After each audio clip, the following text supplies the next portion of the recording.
continues from that extraordinary moment in the United States Congress.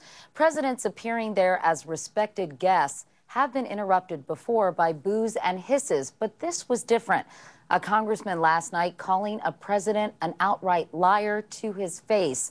Just the latest indication of how ugly the debate over reforming health care has gotten. Today brought apologizing and forgiving, but so far, no one's forgetting.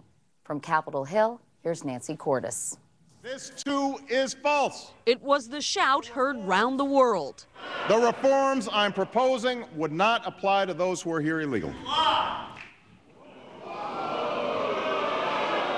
2 words, "you lie," bellowed by 62-year-old Republican Representative Joe Wilson of South Carolina as the president defended his health care plan. Watch Speaker Pelosi behind the president, visibly startled by what both parties agreed It's not true. was an unprecedented breach of protocol. I've never seen that kind of outburst on the floor from a member towards the President of the United States. Within hours, Wilson's website had crashed, his opponent had raised hundreds of thousands of dollars, and his GOP colleagues had pushed him to apologize.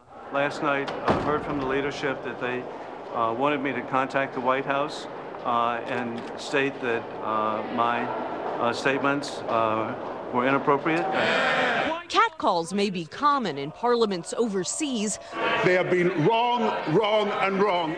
But in the U.S. Congress, the rules preclude all but the occasional boo. If steps are not taken to avert that or hiss let us in the presence of the president. We all do need to dedicate ourselves to working in a civil manner. This wasn't the first time Wilson let politics get personal. In 2002, he went ballistic on Democratic Congressman Bob Filner in a C-SPAN exchange about Iraq. And for you to say that is just a hatred of America, just a hatred, that's what it is.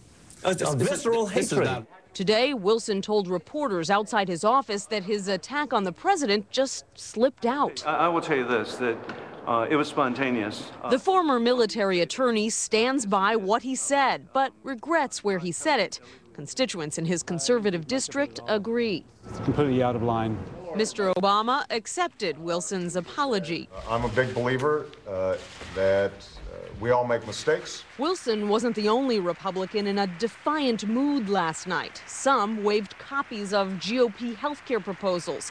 One even held up protest signs he had scribbled on the spot. I think what we're talking about here, though, is the emergence of an extremely militant brand of conservatism that really does see Obama as, in contrast, say, to Bill Clinton and Jimmy Carter, much more committed to a progressive or left agenda. Ironically, Wilson's disruption came just 10 minutes after the president had called for a more civil discourse on health care reform. Nancy Cordes, CBS News, Capitol Hill. Now, in case the president's message last night got drowned out by the controversy over the shouting, he repeated it today for emphasis. He said the issue of health care reform has been, quote, talked to death, and now it's time to act. Here's Chip Reed. Eager to seize the momentum after his primetime speech, the president gave an encore today to a room full of nurses.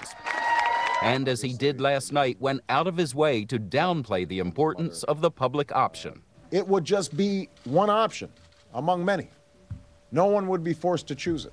The president is showing the way forward, according to Senate